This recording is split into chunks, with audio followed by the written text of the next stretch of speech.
Thank you, Mr. Yun, for the very informative presentation about the city, the development of the city. So where we are looking at is, well, where we are right now is here on the east side of the master plan of the Pearl River New Town. And this is also I would say, the last of the major landmark that is in the overall master plan. I'm also very interested in history, so bear with me that I would also like to share with you some photos that I found what's happened from a different perspectives. This is what you're seeing on the top left is 1999 when the planning was still going on and where the land has been flattened and cleared up. And you can see like on the right is a 2003 where the first building in the master plan is going on. And then 2007, and then 2009, and that is the first time when I come to Guangzhou for this project. What you are seeing is a photo that I took on the first time when I come to this project site. The tower location is right here. What I think, yesterday when I start looking at this picture again, I find it very compelling is how much has been done in this very short period of time. A matter of like 7 years, we not only just have our projects complete, but also the surroundings, and also here and beyond and underground. So I would encourage you, after this tour, you can also like try to explore the city, how much the city of Guangzhou has achieved in the last 10 years.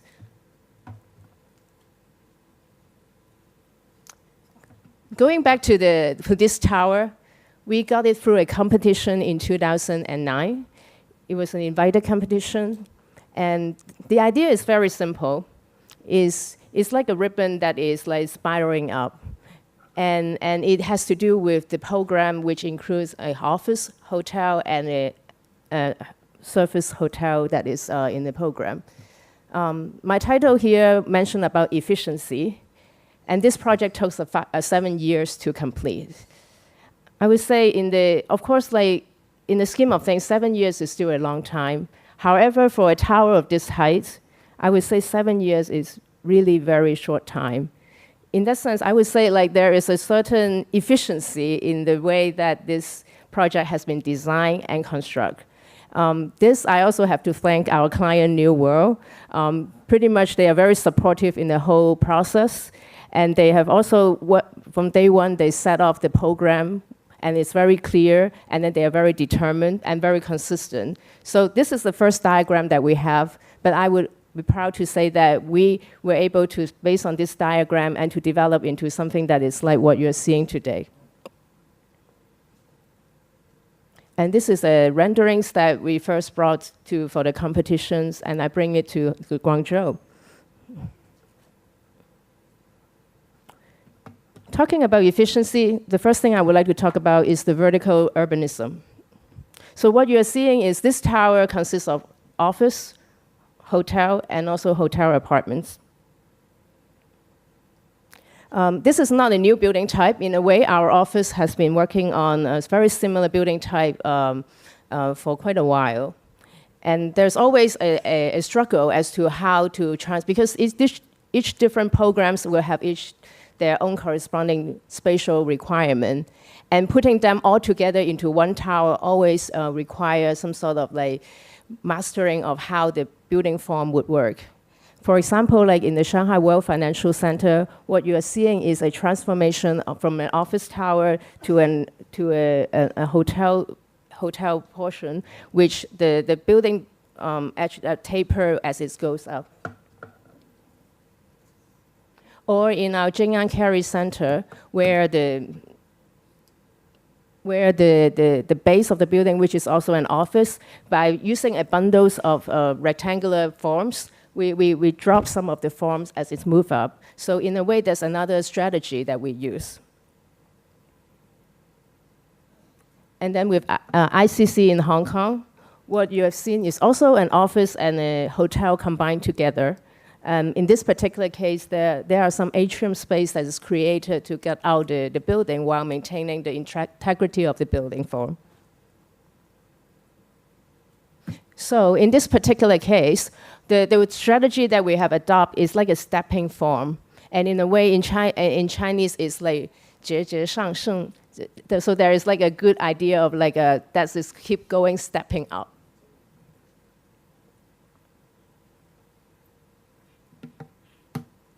So on the lower part of the tower is mostly hotel, which is like 200,000 square meters of hotel.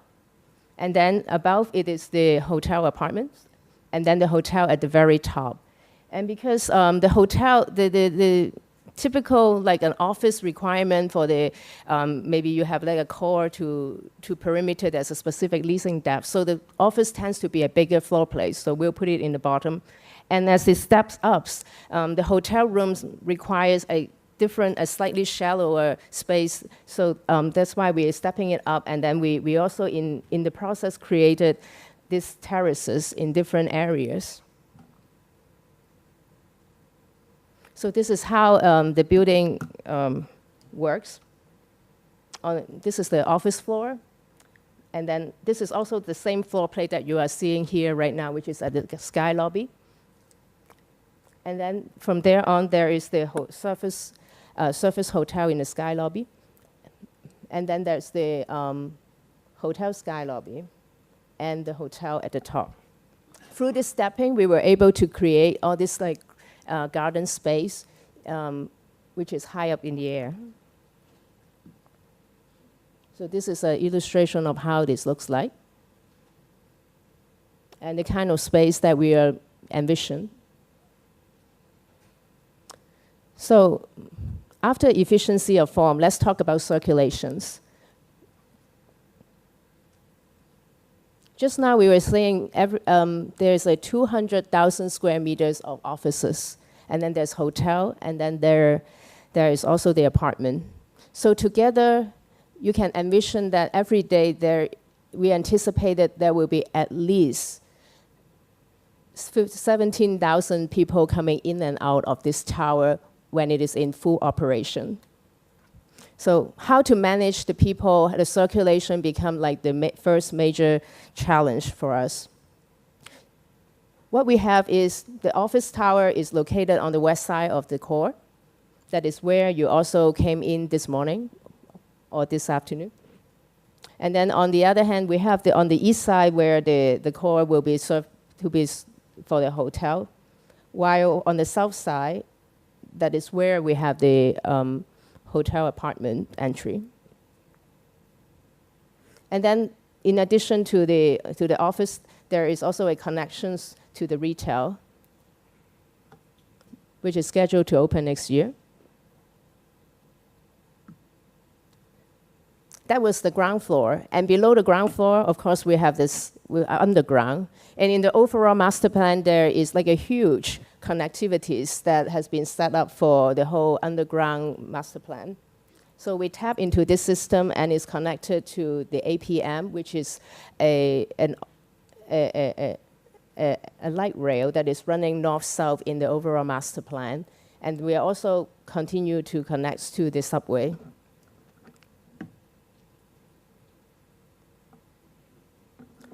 So just now we talked about the ground floor circulations. And vertically is also a challenge, is how to bring people up. In this particular case, we have introduced sky lobbies where you are right now. So we have two of the office zones is surfaced directly from the ground, and then there's a sky lobby for surfacing the zone 3 and 4 of the office.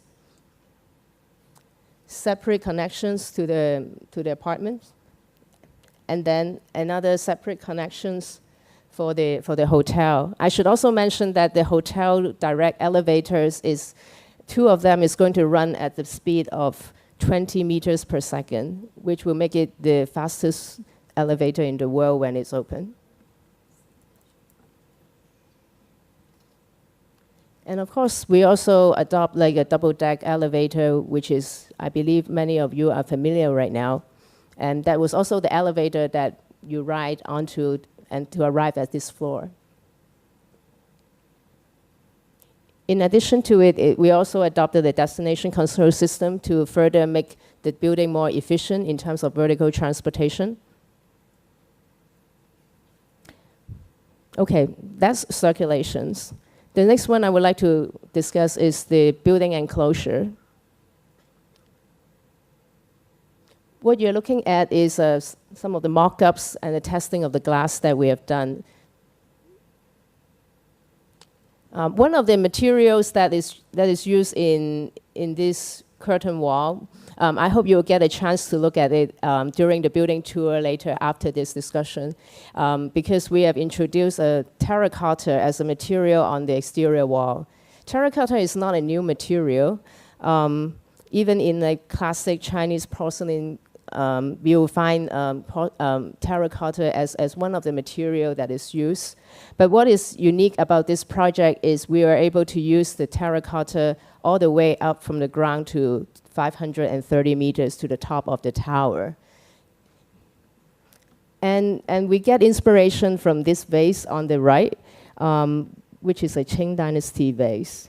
And what we carried from this is explore with the manufacturer of a finish, which is like, we call it the crackle finish, where the paints were applied on, and then it allows to crack, and then another paint layer was applied to highlight the crackle pattern.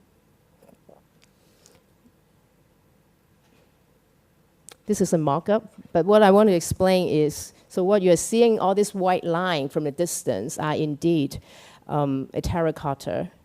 And if you get close up of the building, and you will start seeing the crackle pattern. So what we're looking for is not just a distant view of those white lines, but also would like you to get a closer look at the layering of the facade, and also like the quality of the material.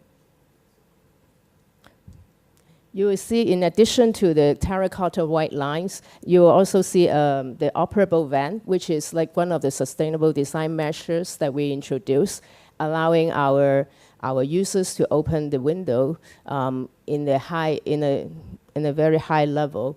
Because traditionally, when you open a window, of course you introduce wind in. However, it's also introduced like a negative pressure. And also there is a very high chance that windows might fall out of the window, especially if you are like in a very tall building. So what we did this one is a vent. So it is opening inwards. Indeed, you can also see it like from the back. It's so good to be like presenting in your own building, so you can just point to it. So it's a vent that allowed air to go through if you like. This is especially useful because we have an apartment at the top, right? So that's the vent that you're seeing on the facade. And we also have a features that is highlighting the edge. However, this feature also double function as like a bumper. Because if you can imagine like terracotta, even though it's a very, very strong material, we will still have some concern about whether when the gondola that's cleaning the facade, it might hit the terracotta and potentially it can become a disaster. So by having like something that is projecting out of the terracotta, it allows the material to be kind of protected in a way. This is another view of like how the corners are turning in the terracotta. So we are not just talking about like having the fins and it's going to help protect. We actually do like serious tests on this.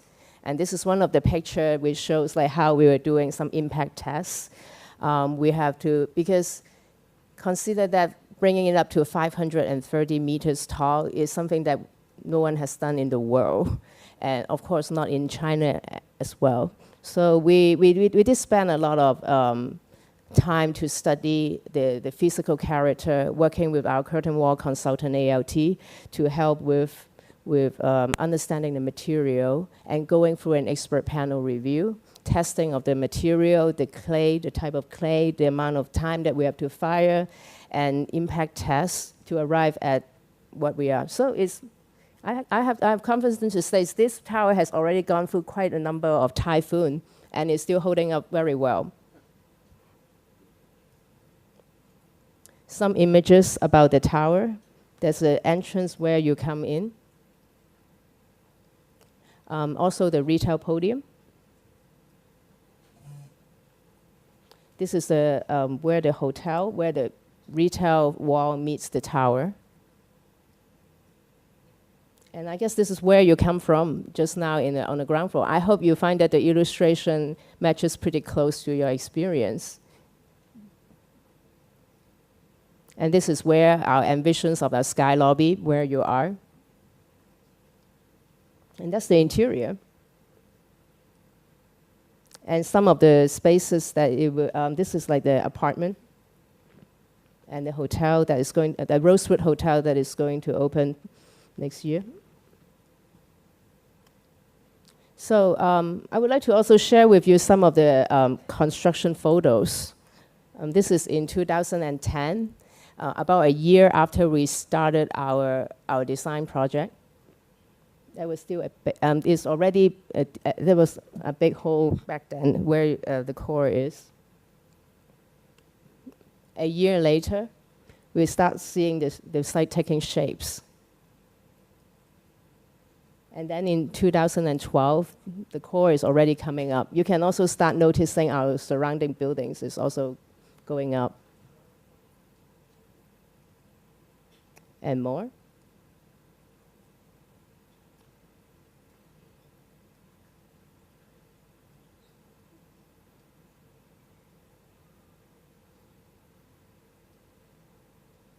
So this is where we are today, where we are the last puzzle in the master plan, going side by side with the Guangzhou West Tower and the TV tower in the foreground, in the background.